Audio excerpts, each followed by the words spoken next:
Hey, I'm letting her get a couple of pictures while we're up here, y'all. And I can take some like during break. I can't take like you right here get recording. And so I Okay. Yeah, let me see. Is that on? Can you tell? No, let her look. I don't have my glasses. Sees this on for him. Can you tell whether that's on or not? Okay. Okay. You're doing my job for me. You're doing my job for me. Sorry. Trying to get everybody placed here. Okay. Now let me get up here. Okay. Smile, you guys. We're getting a couple of shots first. That's my camera. I'm letting her get us some shots of flowers. Okay.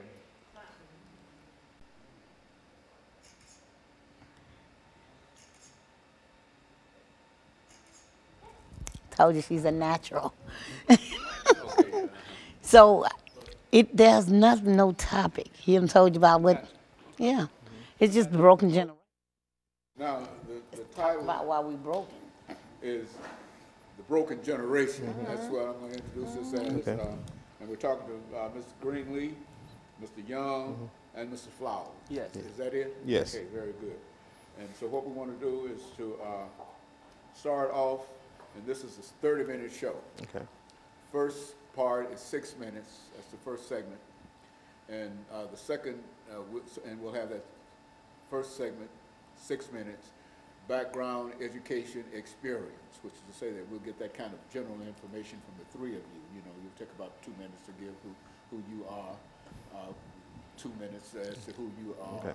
and 2 minutes as to who you are. And that should be that first segment, you see. And then we'll have a commercial break. Then we'll have a commercial break for 2 minutes. And then we'll come back with a second segment of 8 minutes, you see. And this is where we'll get into the topic, the broken generation. Since this is Ms. Greenlee's title, we're going to let her start off by explaining what she meant, what she means by the broken generation. And then that will be that second segment. We'll go from 1, 2, 3, and that kind of. Okay. And then we'll have that 8 minutes, and then we'll come back with 10 minutes, and then we'll start picking up on that. But sort of, this is the 4th show for me. I've been doing this All right. since years. What we want to try to do is to make sure that we feed off one another, which is to say that if she has some information, et cetera, dealing with the broken generation, we're going to start with you, Okay. with the broken generation, and I want you to explain to me why you brought these folks here with us and make some statements in reference to that. Okay.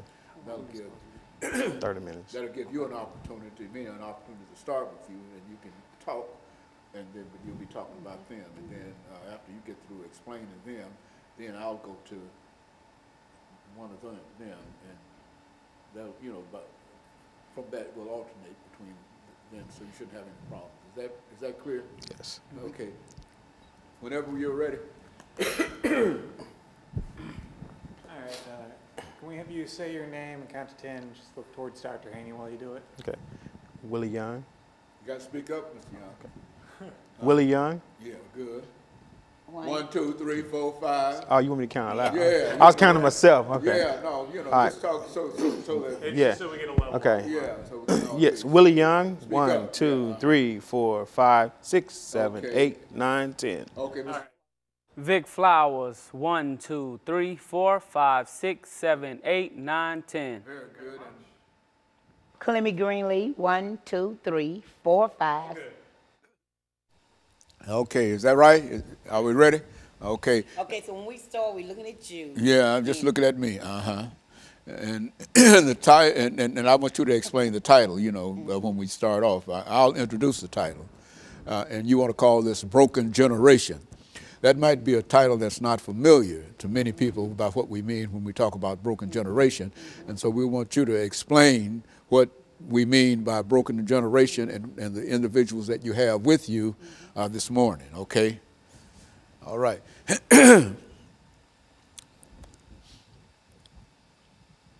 God is good. Yes, He is. Thank God. And we're so appreciative of all of you for coming by and helping move this thing forward. Well, you know, I appreciate you, Dr. You You got- always help me stay out here. Yeah, you bring such information.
Thank you and welcome to the show this morning. The topic this morning is broken generation. And we have with us to talk about the broken generation, Ms. Greenlee, Mr. Young, and Mr. Flowers. Three individuals who have quite a bit of information dealing with this new idea of a broken generation. And let me, Ms. Greenlee, not only welcome you with Mr. Young and Mr. Flowers, but let's have you to give us some information for the sake of the audience, some information in reference to your background, your education, and some of your experiences.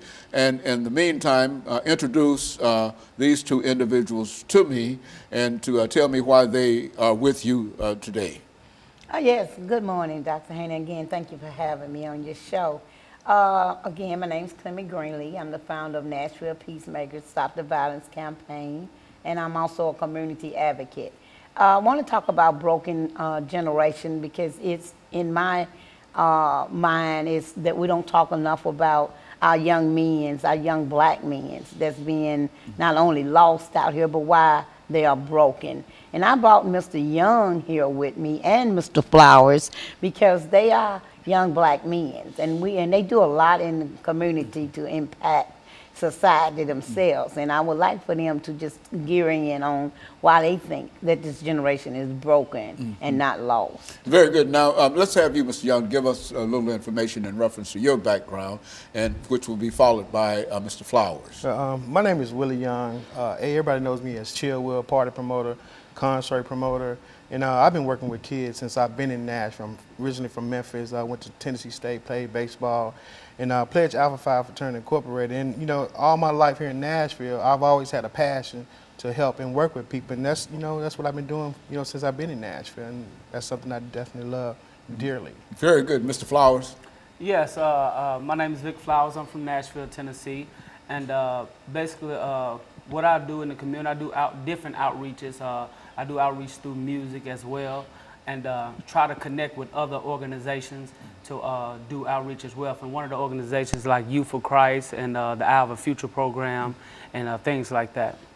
And so both of you are deeply involved, as is Ms. Greenlee, in reference to, let's start us off, Ms. Greenlee, dealing with broken generations. We've got about 2 minutes before we end this first segment. Let's talk about this broken generation. Well, the broken generation with me is a lack of communication with our young people. It's a lack of education, and it's also a lack of finance.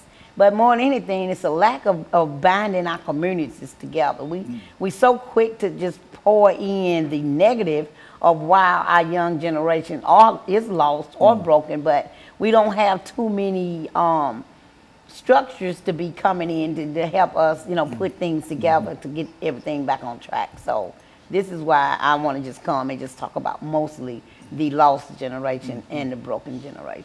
What do you see, Mr. Young, as some of the real problems with our young men today?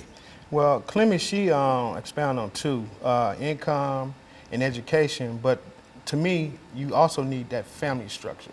You know, a lot of our kids are not growing up with two-parent families. They growing up with just a mom being the mom and the dad, and that's like a strain on the whole entire family. And so in a real sense, you see that as one of the real reasons that we have. What about you, Mr. Flowers, in terms of looking at some of the issues, some of the problems that our young African-American men have this day? The major problem that I see in our generation today is we're missing the father. We're missing the man in the home. If we can reconnect that, or we can get men to step up and be like big brothers and big sisters. I heard of their program, and that's some things that they do, and such as, like I told you yourself, about like the Hour of the Future program. That's one of those mentoring programs over the years that helped me, and they got programs that's developing now today that's trying to reach out and really grab these young men by the hand and disciple them. And so you see this as one of the issues. That yes, that's one of the major issues. And that's a major issue in our community today. And Ms. Greenlee, oftentimes we talk about the absence of young men in terms of fathers, in terms of a father figure. And would you consider that to be part of the broken generation, the absence of fathers? Well, of course, that's number one big problem. But the main problem with me is, like I said, lack of funds. Because a lot of fathers are already dead. A lot of fathers are already incarcerated. But you got other fathers out here that are willing to pick up and pitch in, but they don't have the finance or the means to do so. So I'm asking is why we can't be financed ourselves so we can do our own mentoring out of our own houses and out of our own communities. Very good. And of course, what we'll do, we'll take our first commercial break, and then we'll come back for the second segment, and we'll be back with you following this very, very short commercial break.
Thank you and welcome back to the second segment of the show for today.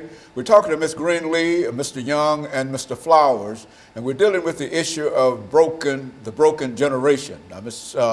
Greenlee has given us excellent information in reference to what she believes constitutes the broken generation, primarily young African-American males who really don't have much of an opportunity in a real sense, dealing with education and other aspects in order to live the good life that is promised by all living in America in a real sense. And so I think that from that perspective, let's speak to that, Ms. Greenlee. Well, you know, Dr. Haney, for a long time I've been talking about how we have to help our black boys get back into society. And I'm not just talking about a handout. I know people always holler, well, they got to want it. And I've been around a lot of them that want it, and we've been around a lot that don't. So you don't focus on that. You focus on those who want it. My hardest part I have with the young black men is when I done seen them go through school and I done went to their graduation and they still call me on the phone filling out an application at McDonald's or Crystal somewhere and asking me to help them spell this word or figure out this sentence. So I want to bring it back to we are being, number one, rushed through the school system. Number two, we're not being taught and educated like we're supposed to be because the lack of patience that a lot of people have for us. So I want to come back to the grassroots community, the grassroots homes, and really just gravitate and teach our youth. We could talk about everything from school, from the Bible to all the above, but if you just really not gravitating and reaching them, then this point is just ruthless.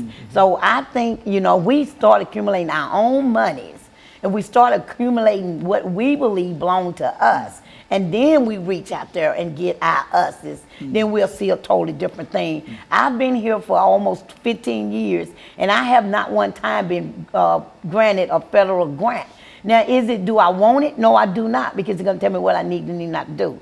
But it's also some local community grants out here and some elected officials and some other powered people that know what I do should already want to pour funds into me for me to continue my work. This is why these two young men are very valuable to me, to talk about more on their level of what do they see and what helped them. If you look at that from that perspective, Mr. Young, what are some of the really must needs that you believe people in your generation have? I mean, what do you have to have? You understand that there's a high incarceration rate, there's unemployment, and there are many other things, but from your perspective, what do we need? What do they need? First, education. First, second, first, good. And then wealth. Because I can reflect back to the last 15 years that I've established organizations and groups with young kids, and I'll never forget the money that we spent, you know, to maintain, to, you know, take the kids out, to, you know, pick them up, to feed them. You know, it costs a lot of money, and then you got to pay your staff. So it definitely has to do with, you know, the money part as far as keeping these organizations, you know, together. You know, I go back and look, and, you know, 1999 we had all kind of different organizations. Now you look, there's only like maybe 2 or 3 organizations when it comes to dealing with our young black boys. What about you, Mr. Flowers, from that perspective?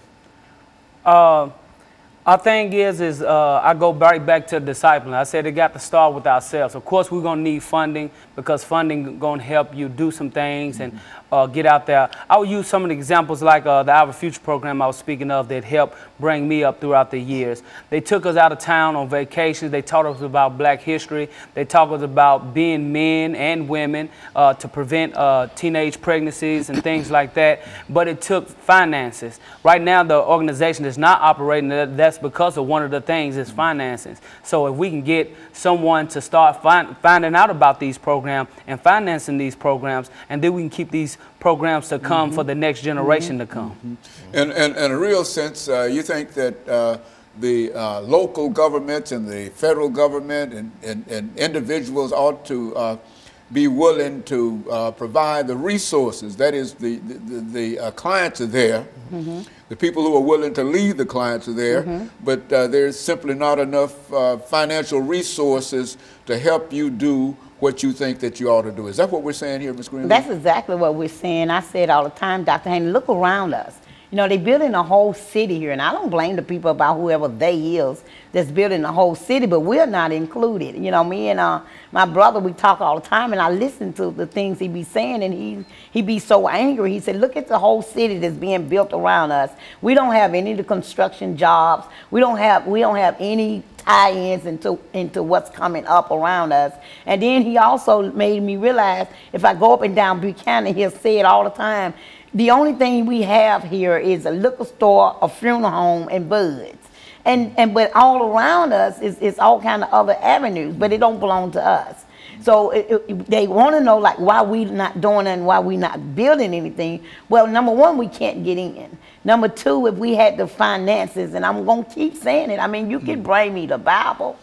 You could bring me the man at the front door, but once that door closed at 4 o'clock, there's nothing else going on for these young men, or some of these young ladies too, but we're talking about the young men now, to do. If we had our own finance, our own monies, this man's organization not only can be rebirthed, it can stay open as long as it wants to. My household that I opens up every single day and night for anybody can stay up and continue to function and run into the wee hours of the day. But it'll give us also the opportunity to be teaching them and showing them the way to life and the way to get back out here in society. So I'm going to keep on saying, if you don't think it's about money when it comes to us and it's poor, low income neighborhood and communities, then I think we all need to come back to the table.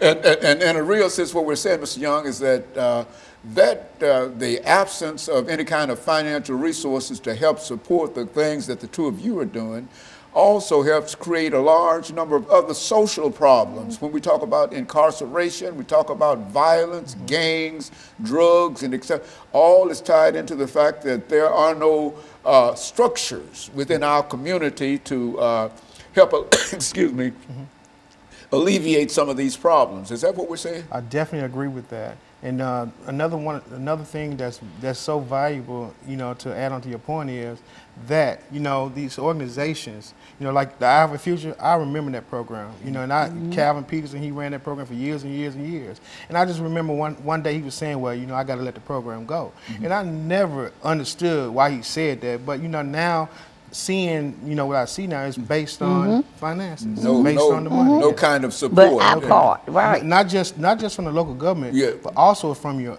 neighborhood. Neighbors, Neighborhood got to pitch in, the leaders, everybody. There's such a, and of course what we're going to do, we're going to take our second commercial break, and then we're going to come back during this last segment and allow you to further elaborate upon what the three of you consider to be some of the issues. And we'll be back with our audience following this very, very short commercial break.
Thank you and welcome back to the final segment of the show for today. We're talking to Ms. Greenlee, Mr. Young, and Mr. Flowers, and the topic is broken generation.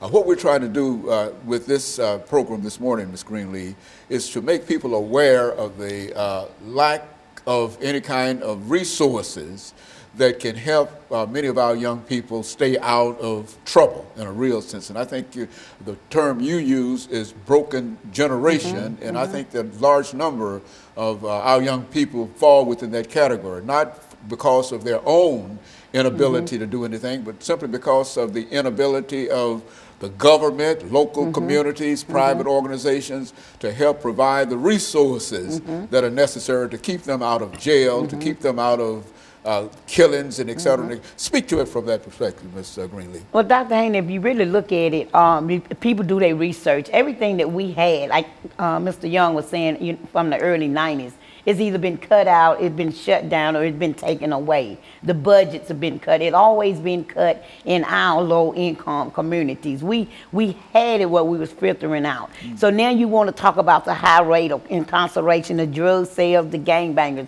Okay, everybody know my son was murdered by a gang member, but it was not because he was struggling, he couldn't find a job and stuff like that. It was because wouldn't nobody let him in. So if you got people, getting busted selling drugs and stuff like that, you got to think, they trying to work. Everybody don't have a felon. Everybody not going to be able to go to college.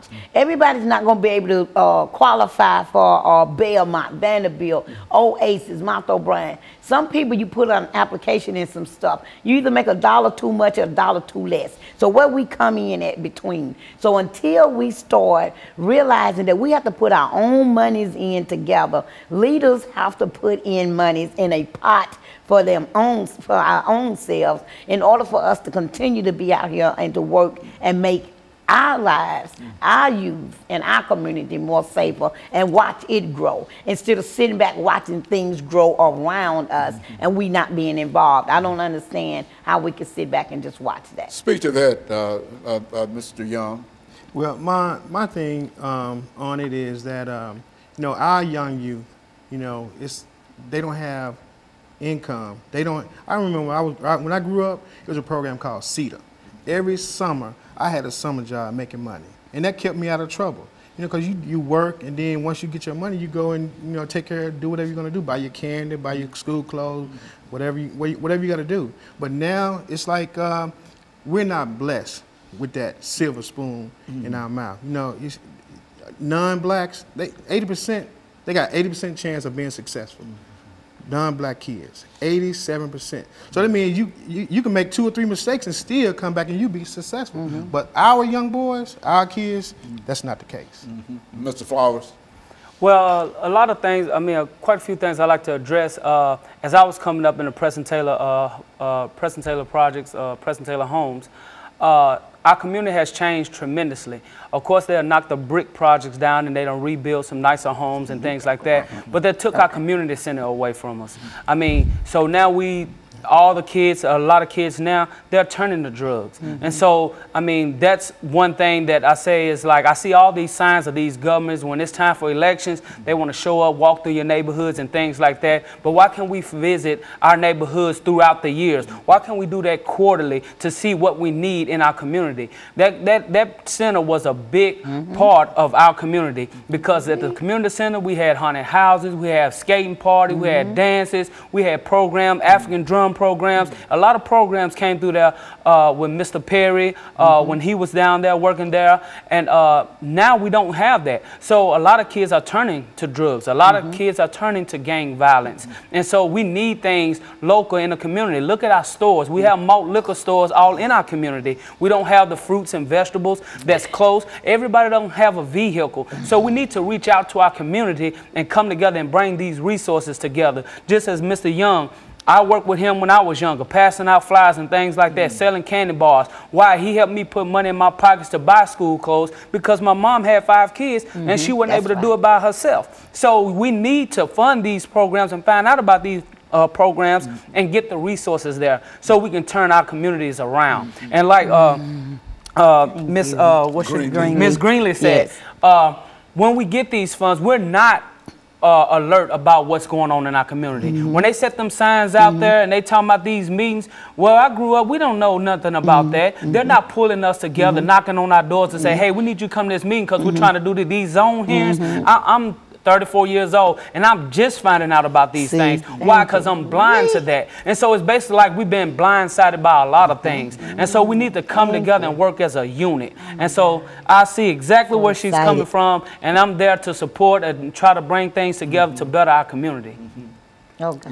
I would like to say something. I want to add to that. You know, the thing about it is, you know, everybody's wise. You know, the government's wise, the leaders are wise. So if it's a problem in the black neighborhood, then they should be the first to know. So if it's an epidemic, then we got to go ahead and take care of that. You see what I'm saying? So why spend $250-something million on some development or renovation when we need 50 or 60 million in the black neighborhood, you know, to save our young boys? Especially when it's an epidemic. It's an epidemic. And so the three of you would agree that unemployment, and I think that that's one of the prime things that we're talking about in a real sense, that these young people really don't have any opportunities toward employment and et cetera. And so, and I would suspect that it's probably much worse than we think it is. Oh, yes. Because all you have to do is look around, and when you turn on the news at night and you see some of the problems, young people trying to just make money anyway, snatching money off people who riding by with bicycles and whatever, anything that they might be able to use in order to get a little money. And I think that's the real problem. And I think that all of you have identified that as a real issue here. Now, another thing, what about methods that we, you as young people have thought of in terms of trying to stop voting, for example, participation in the political process? We've got an election that's coming up. But now, if we don't participate, then no change won't be made. And that's another thing. Like you said, if you have these programs to where it needs to be drawn out when these elections come, and we need to have these programs to go out and educate people on voting and the importance of voting, because like I said, we weren't taught, but I am a registered voter and I do vote, and I will be voting this coming August. But it's like getting to know who we're voting for, because a lot of people just running with the crowd. And so that's the thing. We need to be educated about that. I mean, what do these people do and what they're not going to do, or what improvements need to be made, so we can present these things to these candidates and see if they grab interest. But myself right now, to be part of the community, I coach for the Jefferson Street Bills, 7- and 8-year-olds, and that's helping giving back to the community, because I had coaches that gave back to me. And so that's what we're trying to do now, is just find different avenues to grab these kids by the hand and give them something to do other than being on these corners and selling drugs and joining gangs. Yeah. Mr. Young? Yeah, I also want to add to that is, you know, I'm working with I'm working on a campaign, and this is like my first time working. And if I could do it all over again, I would have became a politician, because a politician, they controls everything. You know, they know everything that's going on in the city. They know everything that needs to be done for these neighborhoods and these communities. So I would have became a politician, because you know the things that I see, like he said, you know, everybody's coming out now. They want you to vote for them, but once they get that office, are you going to see them again? So this time we want to make sure whoever become our leader, our local leader in Nashville, we're going to hold you accountable. You know, it appears to me that one of the things that we need to do is to make sure, and I think Mr. Flowers has hit up on it, to make sure that people are registered to vote. You see, because I understand that only 6% of 6 out of 100 people vote in the Nashville elections and et cetera. When you got a voter turnout like that, nobody's concerned, because the politicians have money. And the government has money, and the only thing that shakes the money tree is a vote. You see, and people who don't participate in it don't get served in a real sense. It's a terrible thing to say, but I think that that's true. And I think that what we're doing, we're coming to the last few seconds of this show today. And I want to thank the three of you for coming by and giving us that excellent information in reference to what Ms. Greenlee has described. And I think she's the first person that has described this situation as a broken generation. She talked about broken women and et cetera. And so we want to thank the three of you, and we want to encourage our audience to tune in again next week for another informative edition of Comments. Thank you and good morning.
Got that phone silenced?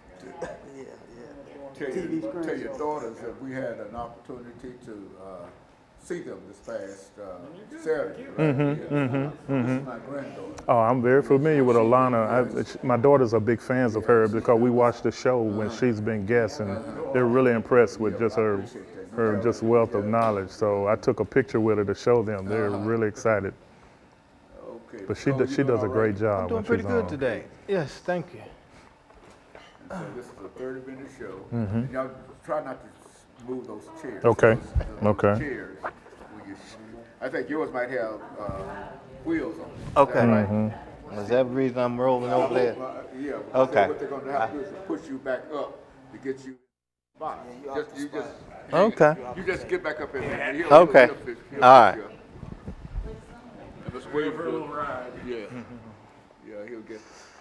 Okay. Take care. Thank you. Okay, so we're going to call this Mentoring African American Youth. Okay. Okay, and the show will be divided into 3 parts. And basically, what we're trying to